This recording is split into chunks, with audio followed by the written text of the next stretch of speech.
What's going on, everybody, and welcome back to another video. Today, I'm bringing you my 5 overvalued fantasy football players for 2020. How I'm going to determine if a player is overvalued is by looking at their ADP, and if I think a player is being drafted too high, they'll be on this list.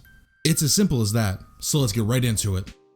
First on my list is Amari Cooper, pick 312, wide receiver 13. Now, Amari Cooper's time as this big boom potential, breakout receiver, it's over for me. It's not going to happen. We've been burned too many times with his inconsistent play. I mean, he really is the definition of a boom or bust player. 14.2 fantasy points was the fantasy wide receiver 24's average points per game last year. So he had 9 games, Amari Cooper, of 14.2, which is great. That means he finished as a wide receiver 2 in 9 games, almost over half the season, which is great. But his bad games were bad. He had 1 game of 2 targets for 1 catch, played 3 snaps, and was done for the day. 3 catches for 38 yards, only played 56% of the snaps. 2 targets for 0 catches against the Patriots. Stephon Gilmore shut him down, 81% of the snaps. 2 targets for 1 catch, 71% of the snaps. 12 targets for 4 catches, 24 yards, 74% of the snaps. So he's constantly missing time or getting shut down by these big corners, but then you play him because he has the big game on Thanksgiving where he catches or receives for 200 yards and 2 touchdowns, or the game I believe against the Lions where he had a humongous game too. I mean, he has these big breakout games that really inflate his numbers, but he had some bad games last year too. And taking him with your 3rd round pick, which I think will actually go down towards the second, that's dangerous for him to be your wide receiver 1 or possibly wide receiver 2 on your fantasy teams. Next on my list is the $500 million man himself, Patrick Mahomes, going at pick 205, QB1. Now in 2018, Patrick Mahomes, 5,100 yards, 50 touchdowns, 12 interceptions, finishes QB1. 2019, if he played all 16 games, they would have averaged out to 4,600 yards, 30 TDs, and 6 picks, which is still a great season.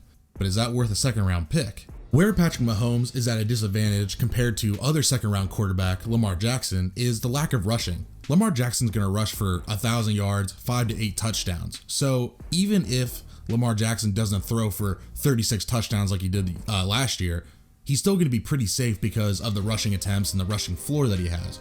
Where Patrick Mahomes, he needs high 40s to 50 touchdowns to lead all fantasy quarterbacks in points, because he doesn't get the rushing. In his 2 seasons, he's had between 200 and 300 yards and 2 touchdowns in both NFL seasons. Historically, quarterbacks struggle to get back to QB1 after their big years. They all have a big outlier boom season and then don't seem to get back to that number the next year. Going back to 2015, Cam Newton was the QB1. He outscored number 2 Tom Brady by 45 points, so a big season compared to Tom Brady. In 2016, Cam Newton bounced back to QB17. 2016, Aaron Rodgers was the QB1, outscored Matt Ryan, who had a great season, by 33 points. In 2017, Aaron Rodgers finished as QB27, only played in 7 games, but Matt Ryan was QB2, and in 2017, finished as QB15. 2017, Russell Wilson was the QB1, outscored Cam Newton by 48 points. In 2018, he was the QB9, and 2018, Patrick Mahomes was the QB1, 58 more points than number 2 Matt Ryan, came back in 2019 and finished as QB number 8. So what I'm trying to get at with Patrick Mahomes is, if he's not going to throw 40 plus touchdowns, he might not finish as the QB1 or make that big of a difference between QB1 and QB2. And if you're going to draft him in the 2nd round, where you could be drafting guys like, Nick Chubb, Miles Sanders, Austin Eckler, Aaron Jones, plethora of receivers, then you're just wasting a pick if he doesn't finish at QB1. And if you think about it, Tom Brady has 140 plus touchdown season. Drew Brees has 2 and Peyton Manning has 2. So it's not like it's a super common thing for these quarterbacks to have repeatable, 40 plus touchdown seasons. Next on my list is Mark Andrews, pick 407, tight end number 3. To me, Mark Andrews is not a very special talent like Zach Ertz, Travis Kelce, and George Kittle are. He had a high touchdown season for tight ends where his targets didn't match up where his TD output should have been. In 2015, Rob Gronkowski, Jordan Reed, and Gary Barnidge, flash from the past, all led the league in touchdowns with 11, 11, and 9. In 2016, Gronk had 3, Jordan Reed had 6, Gary Barnidge had 2, and was out of the NFL. 2016, Hunter Henry and Cameron Brate led the NFL in touchdowns. The next year, Cameron Brate had 6, Hunter Henry had 4. In 2017, really big named year for tight ends. Jimmy Graham had 10. Gronk, Ertz, Kelsey, and Kyle Rudolph all had 8. The next year, Jimmy Graham had 2, Gronk had 3, Ertz had 8, Kelsey had 10, and Rudolph went down to 4. 2018, Eric Ebron had 13, Travis Kelsey had 10. 2019, Eric Ebron had 3, Travis Kelsey had 5. I'm just saying that a not very talented player with, Lamar Jackson, who is bottom 10 in passing attempts per game, and is not going to get the, the volume targets that he really needs to be a consistent fantasy weapon if he's not getting double-digit touchdowns. I'd rather take Zach Ertz or Darren Waller a round later. Next on my list is Kenyan Drake at pick 110, RB number 8. Now, I like Kenyan Drake as a player. I think he's good, not great, but I think he's pretty good. I have him in my own personal rankings at number 14. Kenyan Drake has never put together a great season, and that's why I have him a lot lower than the general consensus. The most rushing yards in a season for Kenyan Drake is 644 and 8 touchdowns. That was the best rushing stats he's ever had.